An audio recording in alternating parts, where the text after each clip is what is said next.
As-salatu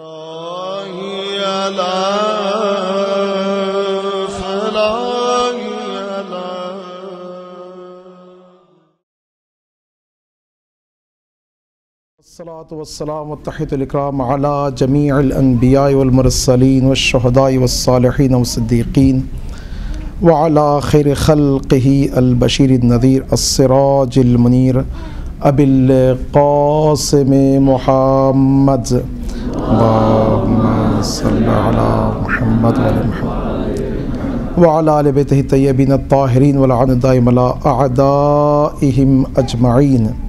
أما بعد فقد قال الحسين بن علي بن أبي طالب ألا وإن السنة قد أميتت وإن البدعة قد أحيت إن تطيعوا أمري أحدكم سبيل الرشاد. May Allah subhanahu wa ta'ala bless us and give strength and tawfiq to have all the ni'mat and rahmats and include us inshallah with the shuhada of Karbala, and give us strength to understand the ma'arif and the true message of Imam Hussein and practice accordingly, inshallah.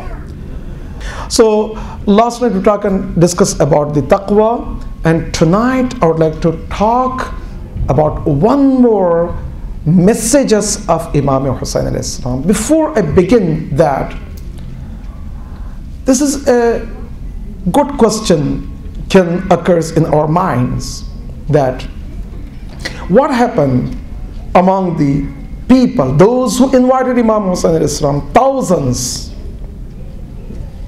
In the end they remained in a few handful numbers, less than 100. What happened? Whether those who were with Imam Hussein alayhi salam, they're more knowledgeable than those who aren't with Imam Hussein alayhi salam? That's not the case. Why? Because among those who even make a statement of fatwa to kill Imam Hussein is Qadi bin Shuraih. Qadi bin Shuraih, he was one of the judge of Kufa. Even in the time of Imam Ali alayhi salam, he was a judge for a small time. And then obviously in the time of Khulafa, he was a judge of Kufa, and he had a good face among the people. When Ibn Ziyad, he felt that no one is, or a few people, or some people, they have a concerns about killing of Imam Hussein alayhi salam, he asked Qadi Shuraih to make a fatwa statement that yes, we can kill Imam Hussein alayhi salam. So the Qadi Shuraih, he was not illiterate, he was not ignorant, he was not jahil, he was completely a knowledgeable person at that time.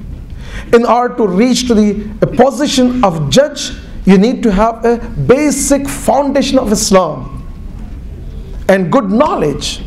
He had that. So those who oppose or did not join the army of Imam Hussein alayhi salam is not like they had more or less knowledge. No, there were some people more knowledgeable, but they didn't show up. So that's not the criteria. Whether those who join with Imam Hussein alayhi salam, they are more good people as those who used to offer the prayers and fasting, Ubbads, the worship ones? No, that's not also the case. Why? Because among them, Ubaidullah Hurr Juhfi, he was pious person among the people at that time, and he also opposed Imam Hussein alayhi salam. Lots of other people, they used to offer the prayers, they used to have more prayers compared to the companion of Imam Hussein alayhi salam than others. So then still they opposed to join the army of Imam Hussein alayhi salam. So what happened? A handful of people, they joined. That's the main key area. We have to find out. One of those points is the ita'ats. One of the beautiful messages or lessons from the event of Karbala are the beautiful attributes of the companion of Imam Hussain alayhi salam is ita'at, meaning to obey him. What Imam Hussain alayhi salam, he says, in tuti'u amri, if you obey me, ahdikum sabila rishad, I will take you to the best path. I will take you to the paradise. I will take you to the truth. In tuti'u. The reason, the core point here is in tuti'u. If you obey me. If you don't obey me, then it's not going to happen. So I would like to make a clear point that if you want to see a successful home, you need to have a leader, you need to have a good followers. If everyone wants to be a leader, you cannot have a successful home. You want to have a successful business, you want to have a right person who's heading, and you will see the success. Others, they obey and they follow. Otherwise, all the people said, oh, I want to be leader, I want to lead, I want to lead, I don't want to obey. Then you are not going to see any result. After all, like a project, a teamwork, once people work together, the first and foremost point they have to have is the one who can control and the leader one. So if you have a good leader, the one who can have all the qualities which I'm going to inshallah mention few of those, you're going to see the better result. Otherwise, you don't see the result. You see some of the people, those who cannot join, or they refuse to join Imam Hussain alayhi salam, although they were very good people, I mentioned some of them. But obedience, ita'at, obedience is a topic, has 4 pillars. If these 4 pillars is not completed, you won't see the right ita'at and obedience. The first one is the obedience should be based on ma'rifats, in-depth recognition, qualities, and ilm and knowledge. Not based on ignorant, blind obeying, or with for example, just because he or she is a good, I want to obey. That's not the case. So if you want to have a good foundation for that, obedience should build on one of the pillars, which is ma'rifats, recognition, in-depth recognition, knowing and acknowledgement, not blind obedience. Okay, in the Jang-e Siffin, one of the Jang-e Siffin, the Battle of Siffin, which was with Imam Ali alayhi salam and Muawiyah. One of the soldiers of Muawiyah, he was fighting with Imam Ali alayhi salam, and while he was fighting, he was reciting the ayah of Quran, Surah An-Naba. Surah An-Naba he was reciting. Yes, Surah An-Naba, An-Naba al-Azim. An-Naba al-Azim. While he was reciting, Imam Ali alayhi salam questioned him that, Ayyushab, oh man, do you know what you are reciting? He said, obviously I know. What I'm reciting is Quran. What I'm reciting is Quran, the wahy of Allah subhanahu wa ta'ala. Imam said, do you know who is Naba'ul Azim? He said, Muawiyah, he commanded that we should not know the meaning of the Quran, neither interpretation of the Quran. Just we have to recite Quran and learn Quran, that's it. Imam Ali alayhi salam, he said, Ayyuhashab, oh man, know that this Naba'il Azim, what you're reciting, a great news, is which Allah subhanahu wa ta'ala will ask you on the judgment day. On the day of Ghadir, Holy Prophet, he announced that, Walladhi bayadahi nafsi, I swear to the God, the one who possesses my life and my soul in his hand, meaning Allah subhanahu wa ta'ala, that on the judgment day, Allah subhanahu wa ta'ala will ask about Nabul Azim, and that Nabul Azim, Inna Aliyan, indeed Ali alayhi salam is Nabul Azim, Alladhi Yas'alullah Yawm al-Qiyamah, about whom Allah subhanahu wa ta'ala will ask on the judgment day. That man, he shocked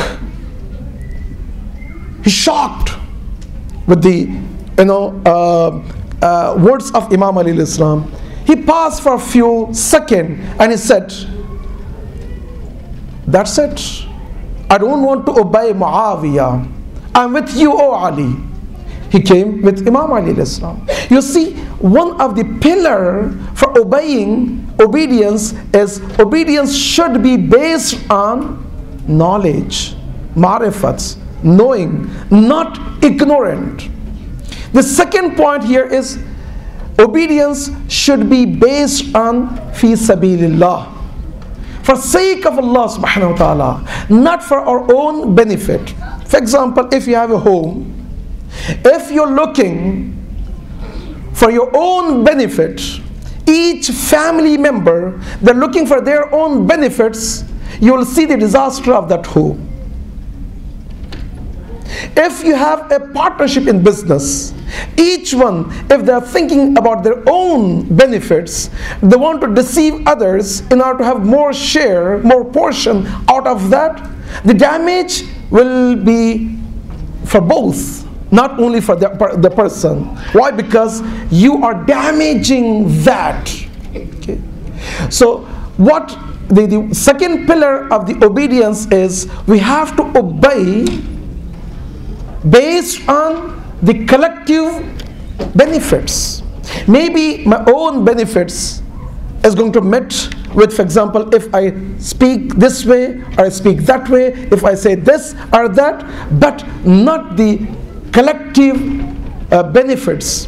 After all, if you're looking for Allah subhanahu wa ta'ala, you're not going to wait for any ajr, reward, or anything, compensation from the people, Allah subhanahu wa ta'ala.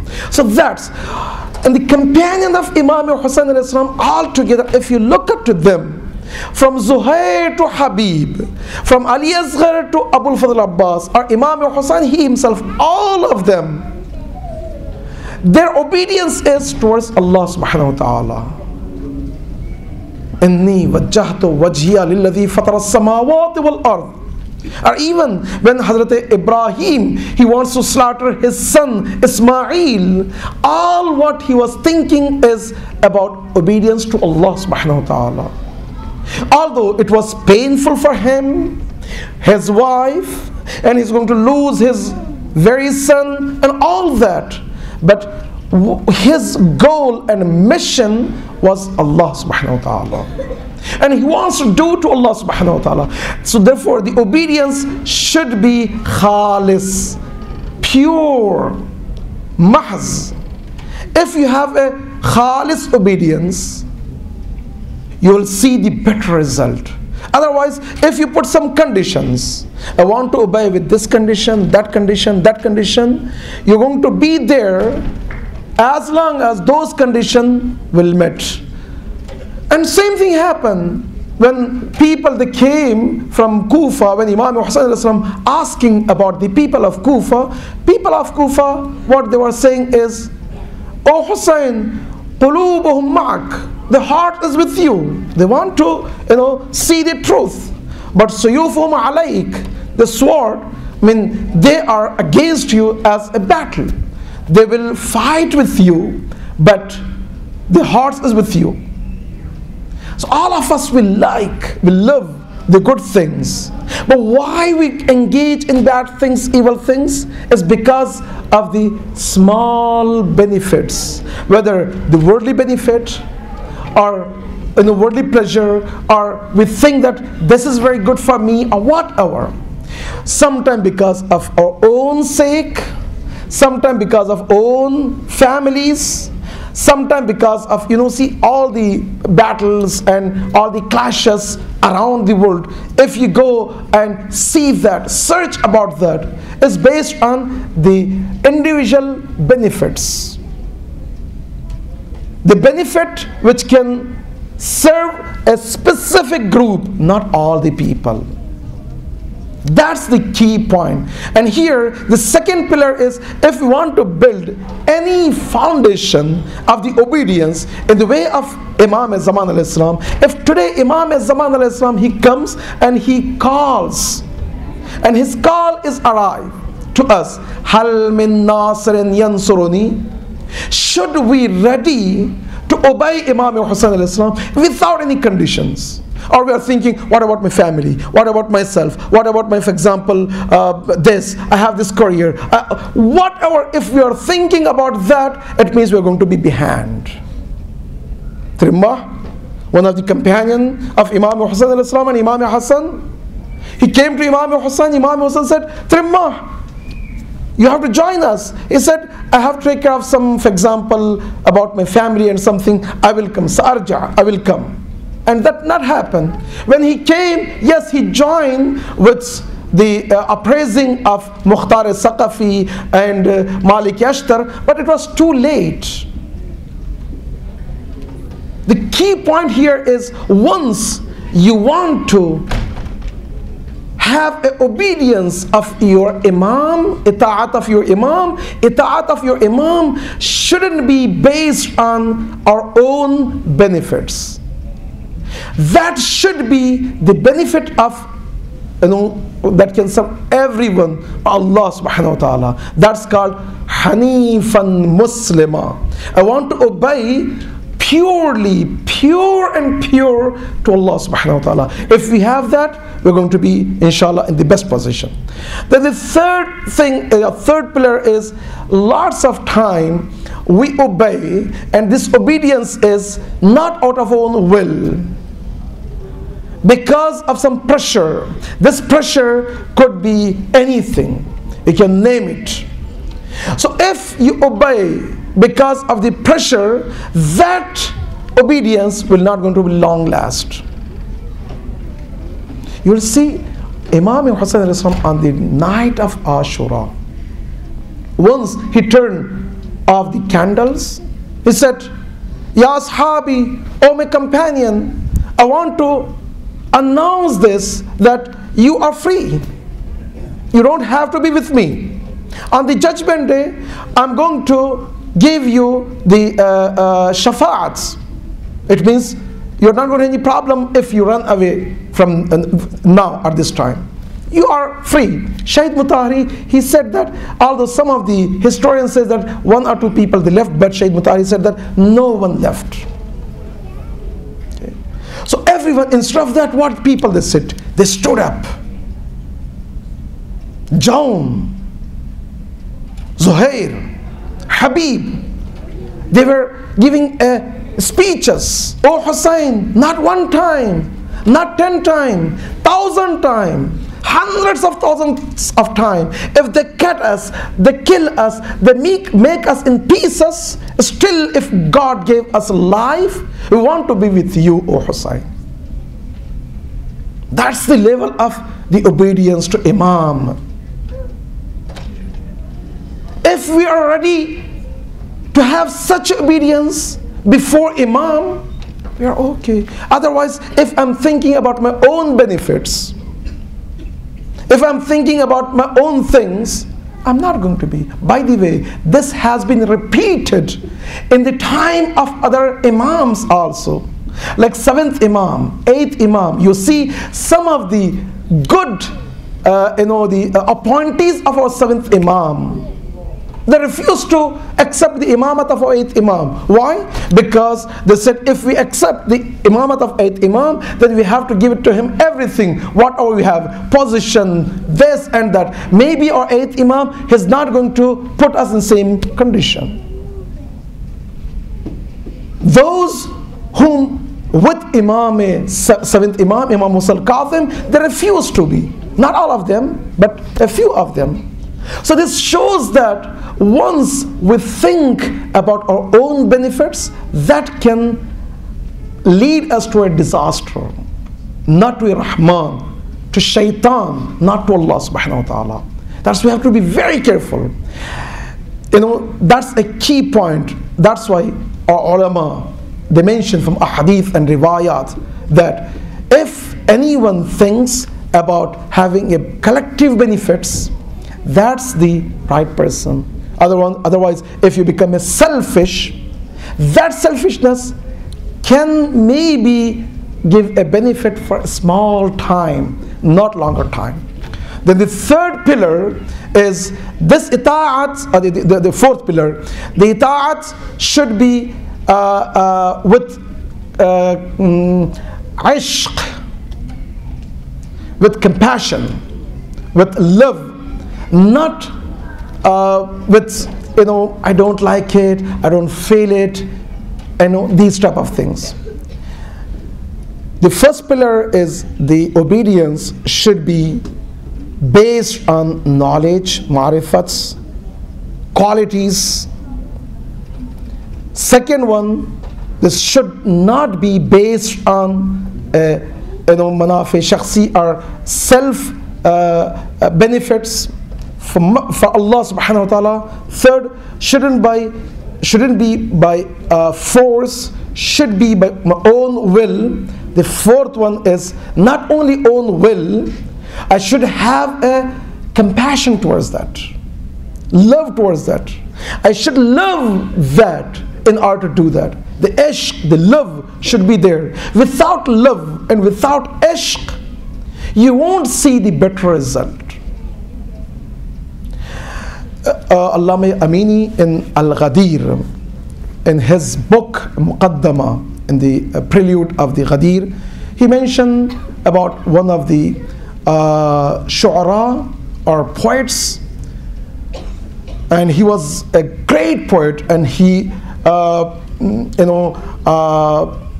has more than 2,000 beautiful sentences of the poetry about Imam Hussain, Imam Ali alayhi salam.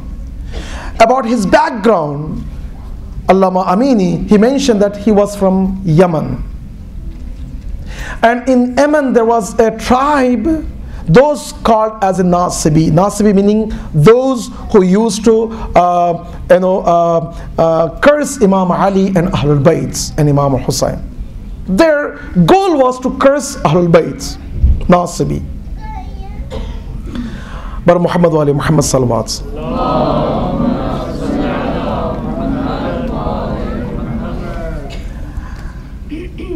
What happened is, one of the family member or one of the person who was longing for a long time to have a son, no children. After a long time, he decided to go to Mecca and seek from Allah subhanahu wa ta'ala. That's the best place. Although he was Nasibi, meaning he was haters of Imam Ali alayhi salam, but he went to Mecca. While he was doing tawaf with his wife, he asked from Allah subhanahu wa ta'ala, oh Allah subhanahu wa ta'ala, if you grant me a son, I'm going to make him the biggest killers of the Zuwar Imam Hussain. Those who wants to go to the shrine of Imam Hussain Islam, he can kill them. That's how he was hating Ahlul Bayt. Unfortunately, he got a son.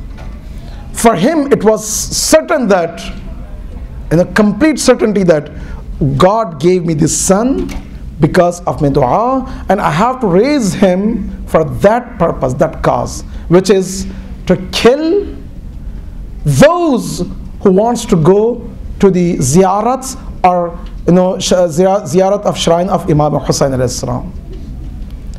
He was putting all his efforts day and night. Once he become a mashallah strong person, he was keep reminding day and night that you are here in this world to take a revenge of Hussain. Go and kill those who wants to go to ziyarats. He was also ready, but Allama Amini said that he had no raghbat, no compassion, no ishq, but because of father whatever, he was ready, and he had a training for that. After training, he was hidden in bushes, in a way which Hujjaj or Zuwar, those who wants to go to the Ziyarat of Imam Hussain alayhi salam, the caravan, the way of caravan, he was hiding behind the bushes. Waited 1 hour, 2 hours, 3 hours, there was no caravan by going from this way. In the end, before night time, he got tired. He just slept for a few minutes. While he slept for a few minutes, he saw the judgment day, resurrection day. All the people there. There was a call from Allah subhanahu wa ta'ala. Who are the killers of Imam Hussain? All the killers of Imam Hussain alayhi salam. Allah subhanahu wa ta'ala sent them to the hellfire. And then those who listened, the call of Imam Hussain, they did not obey. Where are those people? They also. We have in Ziyarat Waritha, Sami'at lahu. Allahumma la'an. O Allah, curse those who listen the call of Imam Hussain alayhi salam, faradiyat bih. And they are happy with that. They have no regret. That's why in the end of the ziyarat what we see, Ya laytana kunna ma'akum fanafuza fawzan azima. I wish I could be with you, O Hussain, so I can reach the highest rank. So that Ya laytana kunna ma'akum fanafuza fawzan azima is representing this sentence, that I'm not from those who just proclaim that, or they listen and they have no effect of that message. So one of them was this person, and he said that angels they came and they grabbed me and they chained down me and dragging me towards the hellfire. I was shaking, shivering, crying, screaming for help. At that time, Holy Prophet, I saw Holy Prophet. I approached Holy Prophet. And he said, Ya Rasulullah, O Holy Prophet, you're Rahmatul Alameen, your mercy for all the worlds. I came to you. Ishfa'li, intercede me between me and Allah subhanahu wa ta'ala. I never killed anyone. I had nothing. Holy Prophet, he saw some dust on his face. He said, this dust can save him. What was the dust? While he was sleeping, the caravan goes by, and because of the caravan, the dust was up, and some of those dust fell in his face. Holy Prophet said, because of this dust, he's okay. And once just he was having a dream, and once he woke up, he said, Astaghfirullah, I don't want to do this. He went to Karabala. He stayed there. He was Khuddam, servant of the shrine of Imam Hussain for a long time, and he began to write the Ash'ar. So Allama Amini, he quoted some of the Ash'ar from that person who was Nasibi by basically Nasibi, and the dua of his father also was to raise him as a killer of those who go to the shrine of Imam Hussain. How he turned his face from that point to this point.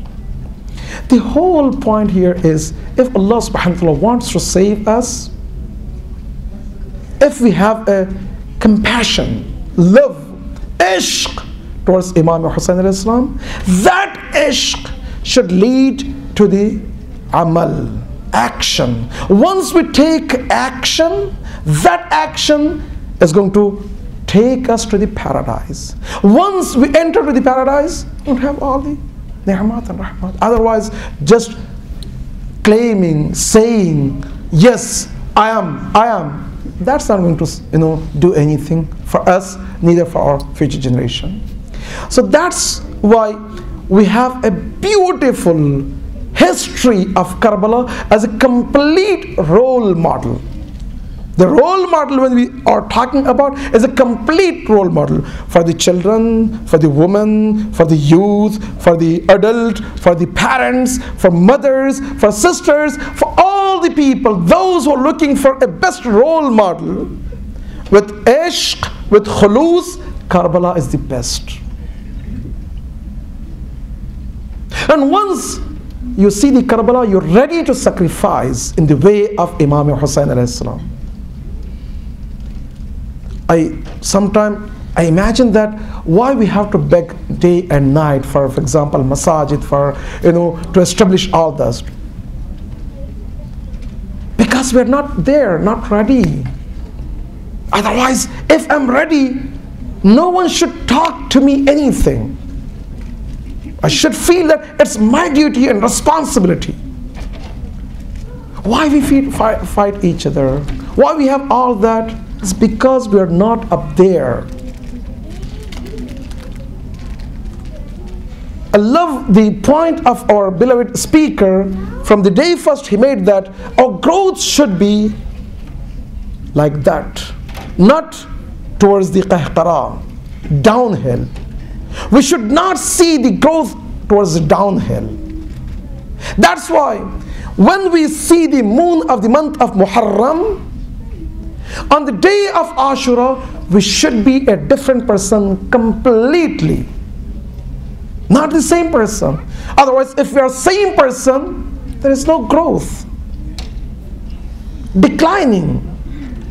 We should have each and every moment and every second, a split second, better and better and better. That's how we can see the best result for us. If we have those type of things, we have no problem about the masajid, about having all that. How many ahadith and riwayat we have that any masjids, if the light of masjid is there, the heavens, the people, the angels and malaik, those who are living up there in the heavens, they can see the light from there. That for example in San Jose there is a light as a masjid. In Chicago, here, there, all the places. Innal masajida lillah. Once we have this concept of this is for sake of Allah subhanahu wa ta'ala, it's our duty to uphold that. No one should, come and bother us or talk and speak more and no. That's why we have this beautiful story of Imam Hussain. Oh, this is not a story. This is something right now it's happening. The call of Imam Hussain is there. Anyhow, one of the great personality of the event of Karbala, if you look at the history of Karbala, is Ali Akbar. Again, Shuhada, they were up there, all the Shuhada, but their status is not equal. Some of them, like Akbar, Allahu Akbar. When Allah subhanahu wa ta'ala blessed Akbar to Imam Hussain, Imam Hussain alayhi salam, he did sajda. Thanks to Allah subhanahu wa ta'ala that he is like Holy Prophet. Tariq Tabari, Ahl Sunnat book, they mention that people of Medina, when they wanted to feel the presence of Holy Prophet, they used to go and talk to Ali Akbar. That's how even Ahl Sunnat book, Tariq Tabari, they mention. And by the way, on the day of Ashura morning, when the muaddin of Imam Hussain, the caravan of Imam Hussain was muaddin, his name was Hajjaj bin Masruq. When he was ready to call adhan, Imam Hussain alayhi salam, he said, "Oh Hajjaj bin Masruq, stop, qif."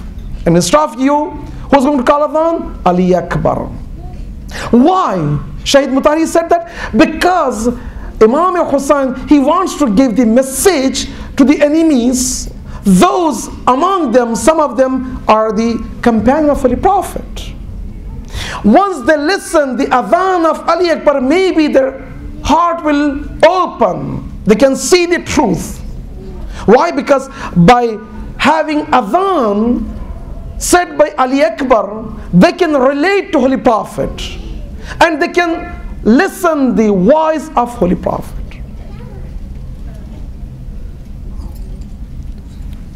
Imam Hussain, Allahu Akbar. It's not easy to talk for such Imam Hussain alayhi salam. Although some of the historians, they mention that Ali Akbar, he was the last Shaheed, but some of the great scholars like Jafar Subhani, Allama Shahid Mutahari and others said that he was among the first one. Why?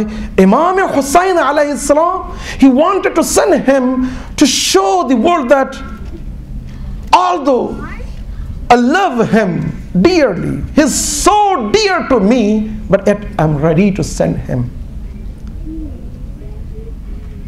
Allahu Akbar. When Ali Akbar, he was ready, Imam Zaman alayhi salam in Ziyarat Nahiya, we have a beautiful Ziyarat Nahiya. In Ziyarat Nahiya, he has a dhikr of Vida, goodbye. Vida of two personalities. One is Vida of Imam Hussain and one is Vida of Ali Akbar.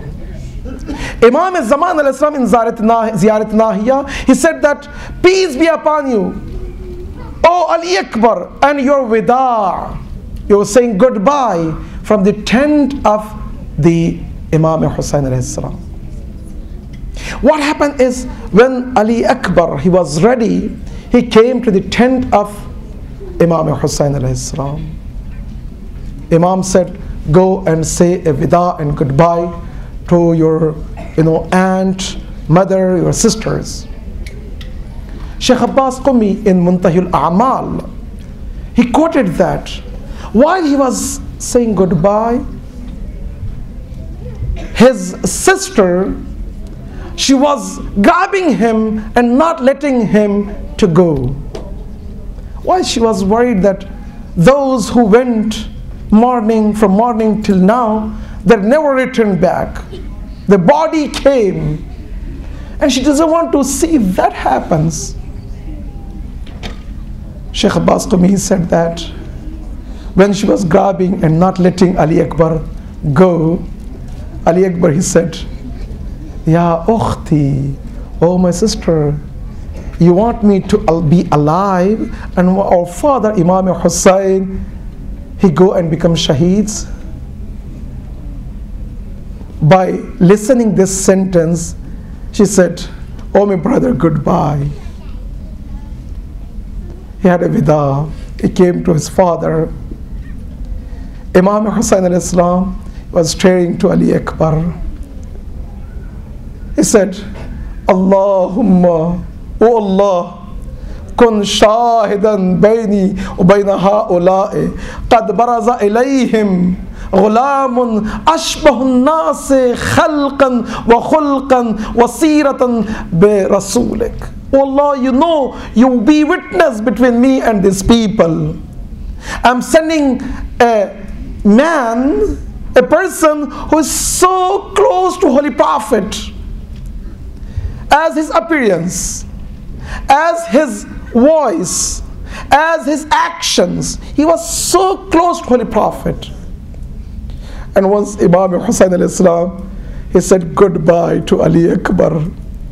While Ali Akbar was going, I don't know, some of you have fathers, or all of you inshallah, you know that the relationship between father and son is so dear and close. And especially, a son reaches to a position. Imam Hussain alayhi salam was looking and staring. Allahu Akbar. At one time, again, Allahu Akbar. Imam Hussain alayhi salam was going with Ali Akbar. Ali Akbar was staring to Imam Hussain. He said, Ya Abata, oh my father, he gave me permission. Imam Hussain said, yes, I gave you permission, But oh Ali Akbar, the relationship between me and you is not just like only son and father. To me, you are like Holy Prophet. Ali Akbar, he goes, he fights. He has a beautiful ash'ar. He introduces himself. And middle of that, Imam Hussain, he felt that someone is so strong. Ayatollah Ishtihardi, he quoted in his book Sognam Ahl Bayt, he said that Imam Hussain, he said to Zainab, that oh Zainab, or his mother, go and do dua, because inni sami'tu jaddi Rasulullah, indeed I heard from my father, my grandfather, Holy Prophet, that if mother do dua to son, Allah subhanahu wa ta'ala will not going to refuse that dua. Allah subhanahu wa ta'ala will grant that dua. And while his mother, she was doing dua, Ali Akbar came back. And then Ali Akbar was ready to go again. And he was going again. Imam Hussain alayhi salam is looking to Ali Akbar. At one time, Imam Hussain alayhi salam, he heard the voice of Ali Akbar. Assalamu alayka ya Aba Abdullah. Peace be upon you, O father, O Hussain. When Imam Hussain, he heard the call of his son Ali Akbar, he was approaching to Ali Akbar. And the ahadith mentioned that Ali Akbar, while he was approaching to Ali Akbar, Imam Hussain alayhi salam was calling, Ya Ali, Ya Ali, Ya Ali. Shaykh Mutari said that, I don't know, he was calling to Imam Ali, his father, or his son. We don't know. While he was calling, Ya Ali, Ya Ali, when he reached to Ali Akbar, when he saw, he said, Qatallahu qawman qataluk. May Allah punish those who kill you, O Ali Akbar. At the time when he was looking, Hazrat Zainab Kubra Salamullah alayha, she came out of the tent. Faraddaha. Imam Hussain alayhi salam asked his sister Zainab, oh Zainab, your brother is still alive, go back to your tent. When Hazrat Zainab, she went back, Zainab, she couldn't take that. Why? Because Ali Akbar was so dear to everyone. Imam Hussain was carrying the janaza and body of Ali Akbar and calling, Ya Allah, ridan biqada'ihi wa tasliman li amrih. Ala la'anatul qawmi zalimin, salamu dhalin, zalamu ayyaban qalibin yanqalibun.